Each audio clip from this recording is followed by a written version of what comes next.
hour of every day, someone, somewhere is praying for the outpouring of the Holy Spirit.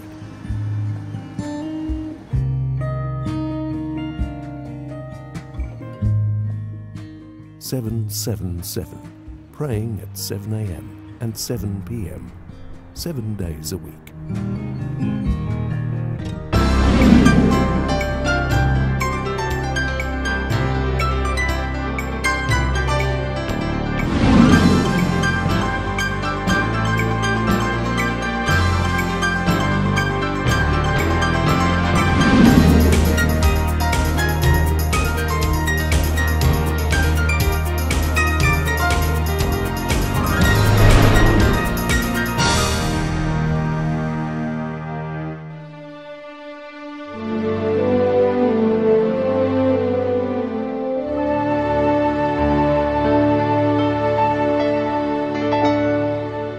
Sa panahon natin ngayon, napakaraming mga kabataan ang curious, maraming mga katanungan dahil sa dumadaming mga relihiyon, iba't ibang mga paniniwala, iba't ibang mga grupo ng relihiyon na kanilang nakikita.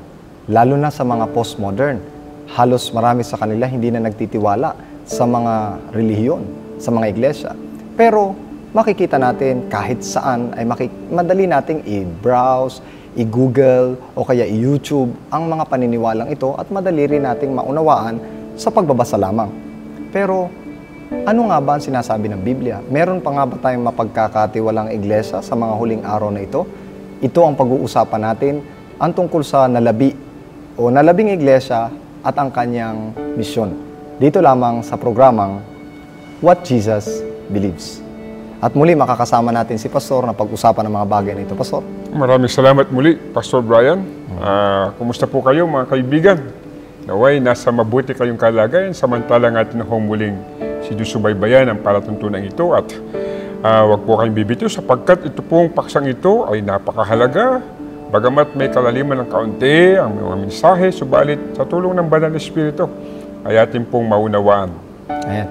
Dahil po dito, kailangan natin ng pananalangin. Pastor, tayo po lahat ay yumuko sa panalangin.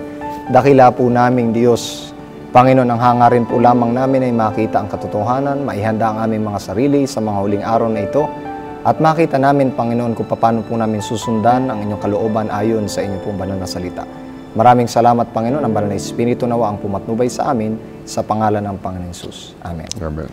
Pastor, medyo malalim po ito pag-usapan natin at ipinagpapauna na po natin sa ating pong mga tagapakinig na ito po hindi po sa anumang objectives o sa anumang hangarin na manira ng relihiyon o ano paman, pero ito ay pag-aaral lamang talaga ng Biblia at ng ilang kasaysayan. At sa ilan marahil ito ang magiging susi para mabuksan ang kanilang pagkaunawa hinggil sa napipintong mga nagpapasya kung saan sila anid ng mga samahan ng pangrelihiyon. Gusto ko pong simulan ito, Pastor, sa isang sensitibong tanong. Nasa hula po ba sa Biblia ang tungkol sa pagtalikod ng iglesia? Dito po sa banal na kasulatan, sa aklat ng mga gawa, Kapitulo 20, ang talatay 29, tuloy natin ang pagbasa hanggang 30, ang wika, "Aking talastas na pag-alis ko ay magsisipasok sa inyo ang mga ganid na lobo, na hindi magpapatawad sa kawan, at magsisilitaw sa mga kasamahan din ninyo ang mga taong magsasalita ng mga bagay na masasama upang magdala ng mga alagad sa kanilang hulihan." Ano pong ibig sabihin nun, Pastor, na magsisilitaw sa mga kasamahan din ninyo ang mga taong magsasalita ng mga bagay na masasama? Ibig sabihin, panggagalingan din ng di pagkakaisa at mga maling aral at turo sa loob mismo ng iglesia. May hula po ba sa Biblia patungkol sa pagtalikod ng iglesia?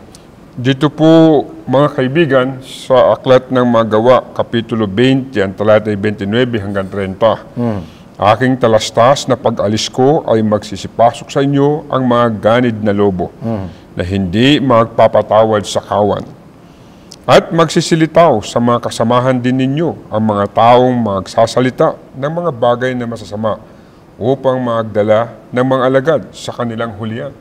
So noon pa man ay talastas na ng Diyos na sa mga huling panahon ay mayroong mga kasiraan na mangyayari sa loob ng iglesia. Sa loob. Ang sabi dito, Pastor, magsisilitaw ang sa kasamahan din ninyo ang mga taong magsasalita. Ibig sabihin, Pastor, sa loob ng iglesia, sa mga pinuno, gagawa ng masasamang aral o taliwa sa Biblia. At ito'y nangyari sa kasaysayan ng ating mundo na mayroong paghahalo ng mga paganong mga katuruan ay pinasok sa iglesia.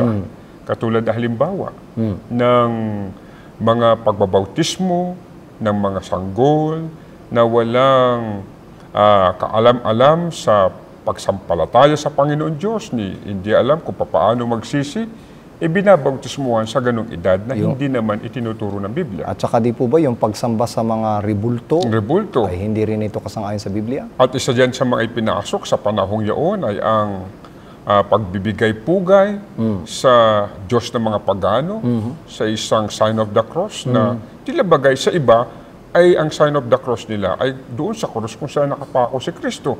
Pero kung susuriin mo ang kasaysayan, yun ay pagpasok, pag-merge ng mga doktrina ng mga pagano na kanilang binibigyan pagpugay ang kanilang Diyos na si Tammuz. Pastor, ano po ba ang dahilan bakit nangyari ito sa iglesia? Dito sa aklat ng Apokalipsis 2.4, ang wika ng Biblia, ngunit mayroon akong laban sa iyo. Ang dahilan ay sapagkat iyong iniwan ang iyong unang pag-ibig. So yun ang naging dahilan ng lahat na kung bakit mayroong mga pagtalikod sa iglesia ay dahilan sa iniwanan ng mga pinuno at mga kaanib ang kanilang unang pag-ibig sa Diyos. Nung panahon na po na yung pastor, di po ba't may mga tapat din? May mga naglingkod din sa Panginoon. Ano po ang ginawa ng iglesia sa kanila at sa paanong paraan po ito nagpasimula? At nung sila ay nagtapat at hindi sumama doon sa karamihan na ang kanilang mga sinusunod ay ang mga batas ng iilan, ang wika dito ay nagkaroon ng persecution. At dito noong naitala sa kasaysayan ng ating mundo, noong 538 AD, ang wika dito yung pagpe-persecute sa mga maraming mga naging tapat, anong wika, ay walang magawa. At labis na sila'y nahirapan. At dito nagpasimula ang kanilang kapangyarihan para sila ay maghari sa sanglibutan ito. Saan po bang hula na natatala ito, Pastor, na ang pagpapahirap sa mga banal na ito? At ito ay natatala sa aklat ng Daniel 7.25. Ganito ang sinasabi. At siya'y magbabadya ng mga salita laban sa kataas-taasan at lilipulin niya ang mga banal ng kataas-taasan at kanyang isiping baguhin ang panahon at ang kautusan at sila'y mga bibigay sa kanyang kamay hanggang sa isang panahon at mga panahon at kalahati ng isang panahon. Sa makatuwid, mayroong 4 na bagay na ginawa ng mga pinunong ito na labis at lubos na nahirapan ang mga tapat na hindi sumanib sa mga aral at turo na ipinasok mula sa pagiging paganismo sa loob ng iglesia. At ang una dito ay ang wika, yung magbabadya siya ng mga salita laban sa kataas-taasan.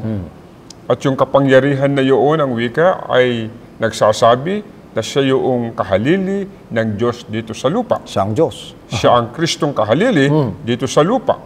At pangalawa, siya ay isipin niyang baguhin ang mga panahon at kautusan. Kaya sa halip na araw ng pagsamba ay araw ng Sabado, ayon sa tala ng Biblia, ayon sa tala ng kasaysayan.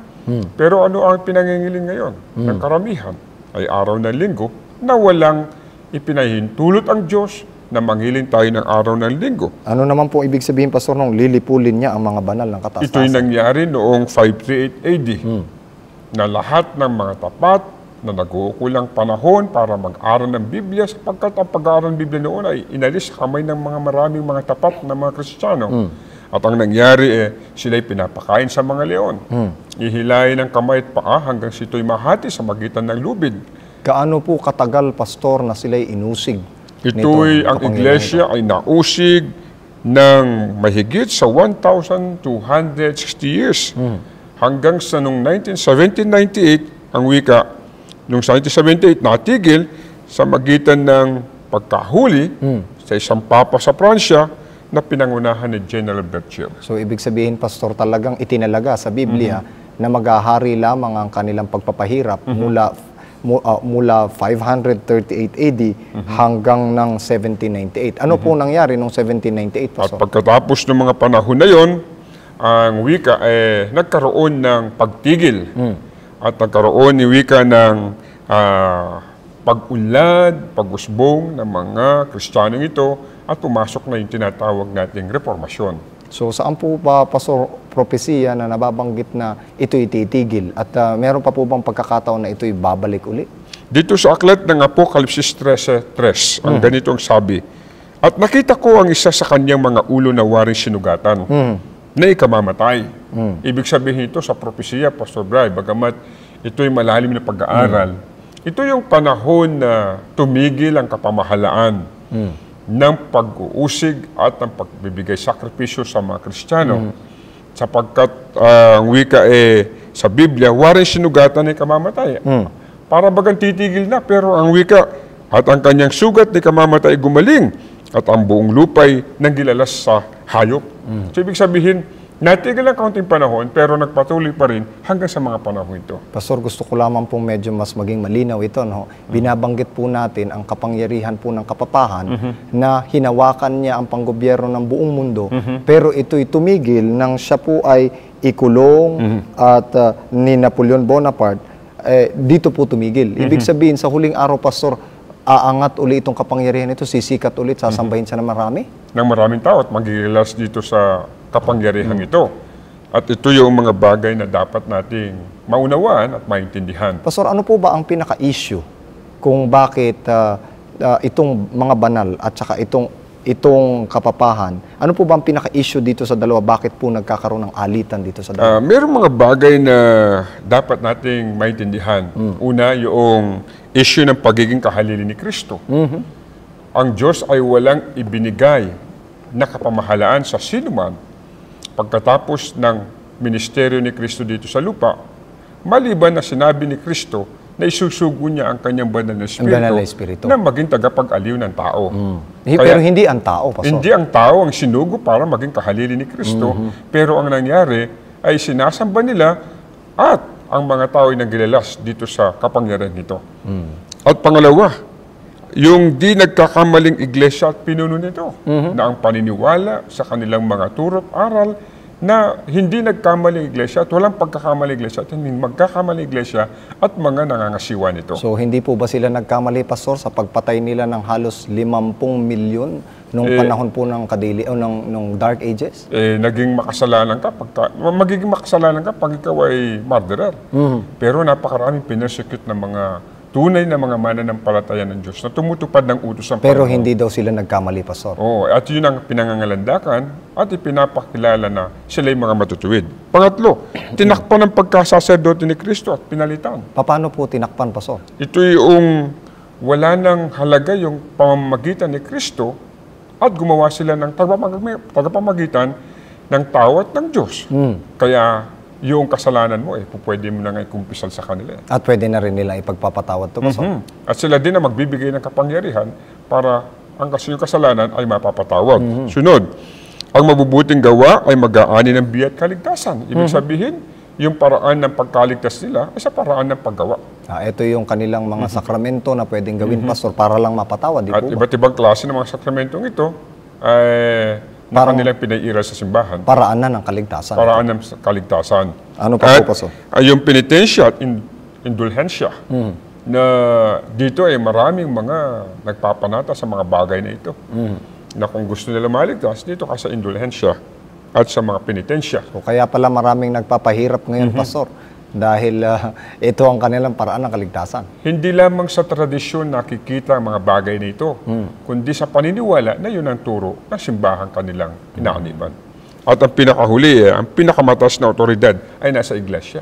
Hindi sa Diyos. Hindi sa Diyos. At alam naman natin na ang otoridad ay manggagaling sa Diyos. At sa kanyang mga salita sana, Pastor, di po ba? At sa kanyang mga salita. Pero ang nangyayari dito, ang otoridad ng iglesia ang siyang higit na makapangyarihan. Kapag sinabi ng simbahan, ay pinakikinggan. Pero pag sinabi ng Biblia, tinatakpan. Meron po bang tumutol, Pastor, sa mga paniniwalang ito at ano po ang epekto nito hanggang ngayon sa atin? At kaya yan ang dahilan kung bakit maraming mga reformador tumutol sa mga ganitong aral na ipinakilala ng iglesyang ito. Kaya nga, yung mga reformador na ito, katulad ni John Wycliffe ng England, kanyang ipinakita at ipinahayag sa atin yung turo at aral ng sola scriptura na sa banal at sa banal na kasulatan lamang magdidepende ng lahat ng mga aral at turo ni Kristo. Pangalawa, si Martin Luther ng Germany. Ito yung tinatawag na justification by faith alone na naitala niya at napag-aralan niya at sang sabi ng Biblia Ang pananampalataya ang magliligtas. And then si John Smith ng England, baptism by immersion. So, Itinuro ang tamang paraan ng pagbabautismo sa magitan ng paglubog. Tapos si John Wesley ng England, yung methods of sanctification, yung paraan ng pagpapakabanal. Pamumuhay. Ang pamumuhay. Meron pa si Roger William ng Amerika, yung separation of church and state. Hindi dapat nagkakasanib ang church at saka ang estado sapagkat merong kakaibang pagkakilanlan ang isa't isa. Isa pa si William Miller ng Amerika na kanyang ipinahayag ang tungkol sa Advent movement. So marami sa mga ito ang nagbigay ng kanilang mga pahayag hinggil sa kung ano ang saloobin ng Panginoon at hindi kung ano ang saloobin ng iglesyang ipinakikilala na siyang makapangyarihan sa lahat. ang problema, Pastor, sa mga relihiyon ding nagdaan na ito, naging stagnant na sila. Parang naniwala na lang sila doon sa kanilang paniniwala. At ang problema, pagka pinag-aaralan natin ng history, parang yung opinion na lang din nila ang natutupad at yung tungkol sa Biblia ay hindi na naman na-emphasize sa huling araw na ito. Maganda rin ang kanilang contribution, kaya lang nanatili sila sa ganun lamang kakayahan ng pagkaunawa sa mga nadiskubre nilang katotohanan mula sa Biblia. Kaya, Sa huling araw ba na ito, Pastor, meron po bang mananatili doon sa tunay na pananampalataya? At ano po ang magiging reaksyon, Pastor, ng buong mundo laban sa kanila? at sapagkat nga ito ang ating pinag-aaralan, Pastor Brian, may iglesyang nalabi, sila yung nagpatuloy. Hindi sila nanatili doon sa panahon lamang ng Reformation. At hindi lamang sila nanatili sa mga aral at turo ng mga reformador na sinaliksik nila sa banal na kasulatan. Nagpatuloy sila at dito sa aklat ng 12:17 ng Apokalipsis. At nagalit ang dragon sa babae at umalis upang bumakas sa nalabi sa kanyang binhi na siyang nagsisitupad ng mga utos ng Diyos at may mga patutuo ni Jesus. Sa makatuwid, dito sa kasaysayan ng ating mundo, ay merong mga kakaunti ang bilang. Pero nanatili silang matapat, sumunod sa mga kagustuhan ng mga mahal na Diyos. At ang nangyari, nagalit ang dragon sa kanila. Alam naman natin kung sino kinakatawanan ng dragon. At dito ang wika sa Apokalipsis 14:12, narito ang pagtitiyaga ng mga banal ng mga nagsisitupad ng mga utos ng Diyos at ng pananampalataya kay Jesus. Ito'y senaryo sa mga huling panahon. So ito yung mga banal Mga banal.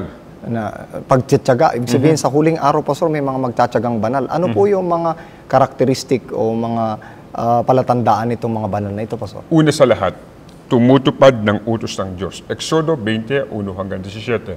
Diyan nakatala ang 10 utos ng mahal na Diyos. Kasama na ang Sabbath, Pastor. Kasama ang Sabat, na hindi nila pinalitan ng araw ng linggo, kundi ang kanilang pangingilin ay araw pa rin ng Sabado. At yan naman ang turot aral ng ating mahal na Diyos. Ito yung mga tao, ito yung mga nalabi na makikita natin sa mga huling panahon. Ikalawa, may pananampalataya ni Jesus na ang kanilang batayan, ng kanilang pananampalataya ay sa Biblia at sa Biblia lamang.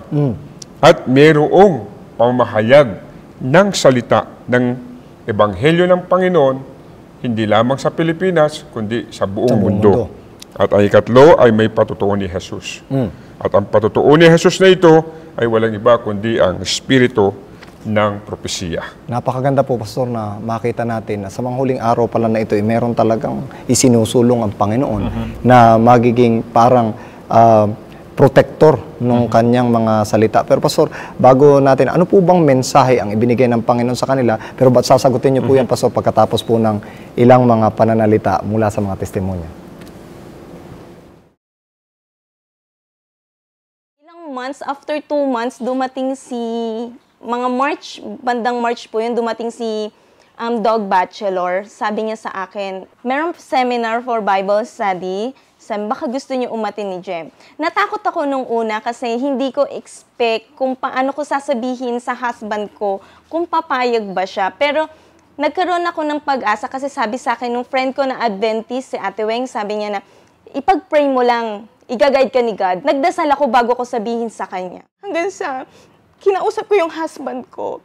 After ko magdasal, kinausap ko siya bago matulog. Sabi ko, Daddy, merong seminar Bible study. Gusto ko attend tayo.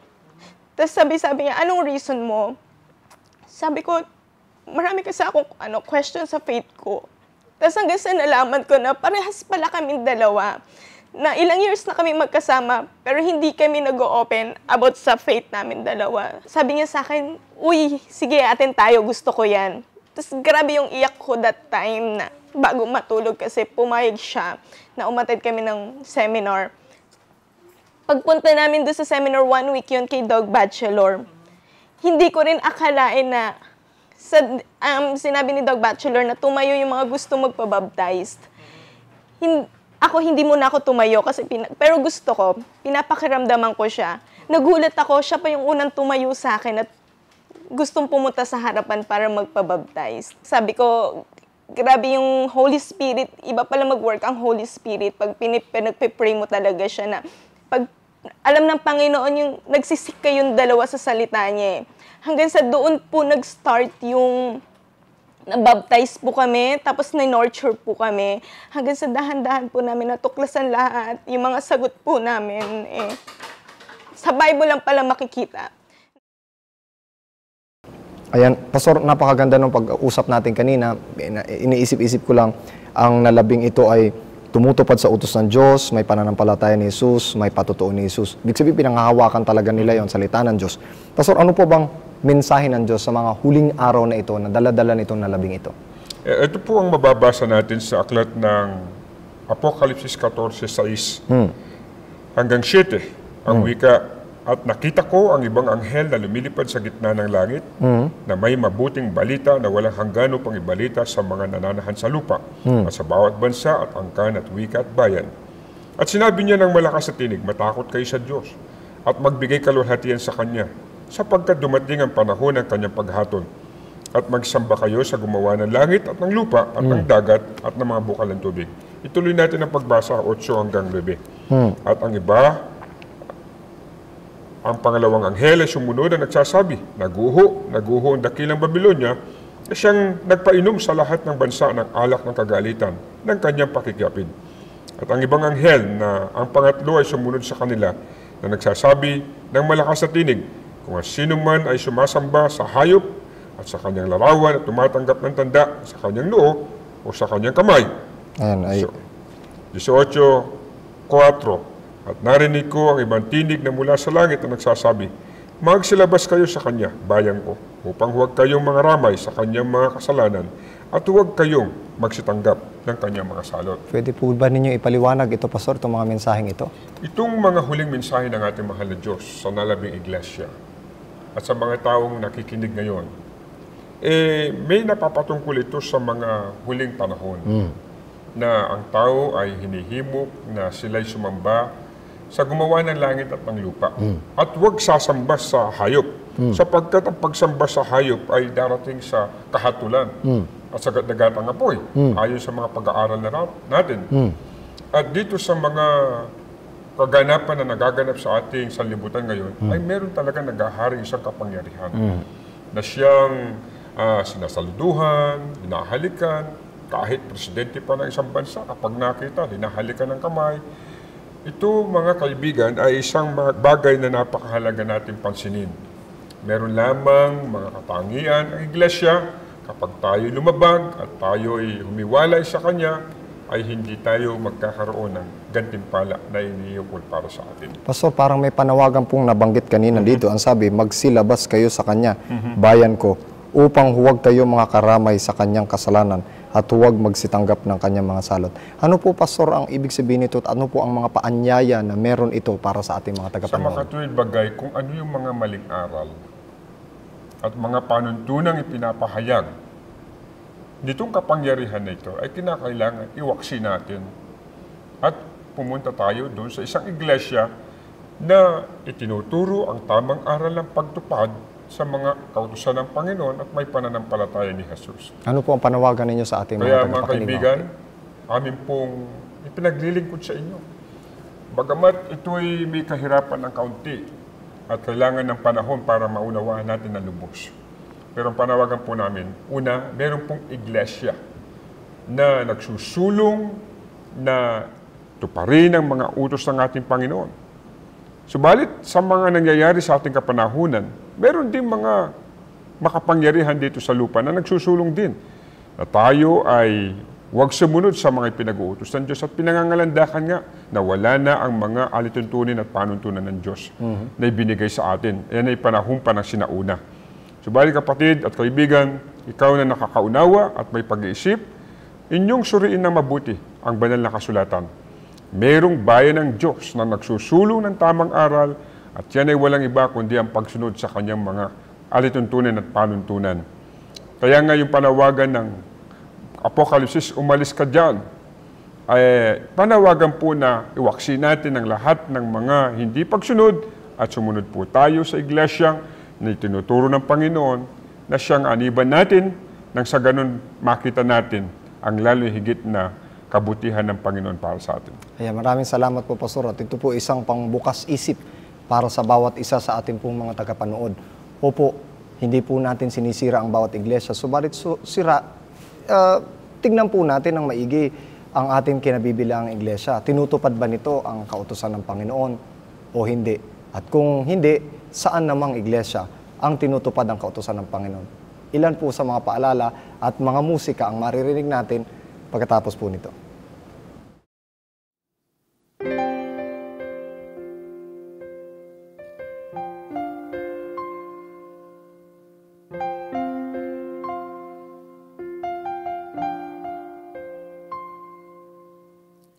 We have this faith that Jesus Christ is coming.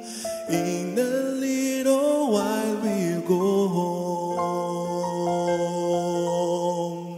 The day approaches faster than we know. Soon we'll behold our God, and we hear from His voice, is done, we can go home. My joy will be to see you there. Hold on, be strong, the King shall come. What a joy when we will see the seat of God. Jerusalem, Jerusalem, Jerusalem, my home.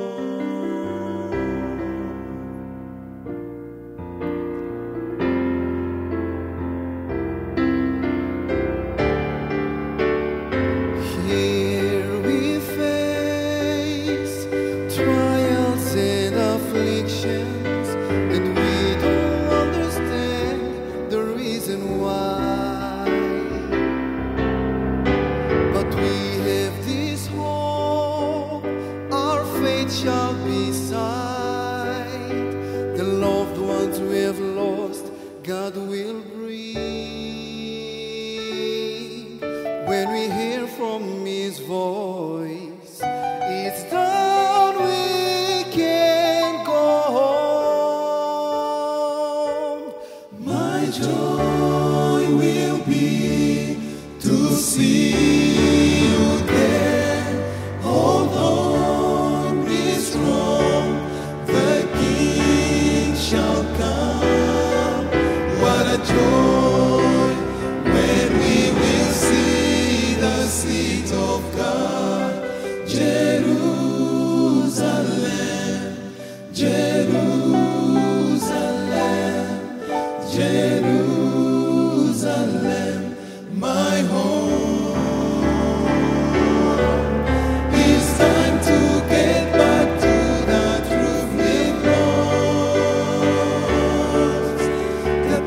shows clearly these world things are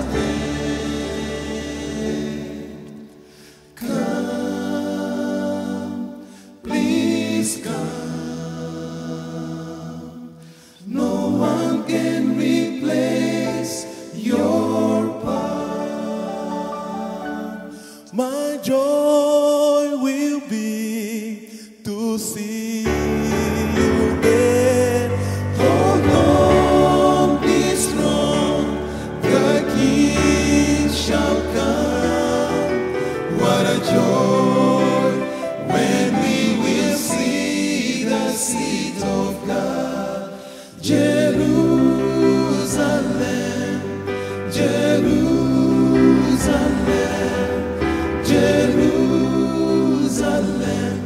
my home. Come, please come. No one can replace your part. Come, please come.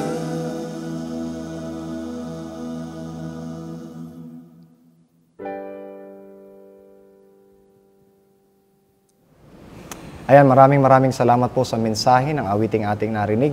At nais po natin na maging kasangkapan tayo ng pagtatapos ng gawain na ito. Pastor, manalangin po tayo. Tayo po'y manalangin. Mapagmahal po naming Diyos, Ama naming banal na nasa mga kaitaasan ng mga langit. Opo. Papasalamat po muli kami na naipahayag ang mabuting balita ng kaligtasan Yes, sa magitan ng paksang aming tinalakay, ang nalabi at ang kanyang misyon. Dalangin po namin ng mga tao ngayon na walang pakundangan nilalapastangan ng inyong mga kautusan. Amin pong dalangin na sila'y umalis sa ganong kalagayan at pumasok sila sa isang iglesia na nagtatangkilik ng inyong mga kautusan at mga saloobin at alituntunin ng buhay. At nang sa ganon, Panginoon, ay huwag kaming mahawa ng kahatulan ng katulad ng kahatulang inilagay sa Babylonia. Pagpalain po ninyo kami sama-sama, naway patuloy na masaksihan ng aming mga kaibigan, mga sumusubaybay ang palatuntunan ito, ang pagbabago ng buhay at paglapit muli kay Kristo. Ito pong aming dalangin sa pangalan po namin pa ni Jesus. Maraming salamat po, Pastor, sa inyo pong paglilingkod. At maraming salamat din po sa patuloy ninyong pakikipagsubaybay sa amin. At ito po si Pastor Brian Tolentino, muli nag-iiwan sa inyo ng kaisipan kung ito ang paniniwala ng ating Panginoon Kristo. At kayo naman din ay naniniwala sa ating Panginoon Kristo. Naniniwala din kami na paniniwalaan nyo rin ang mga bagay na ito. Hanggang sa muli po dito sa programang What Jesus Believes.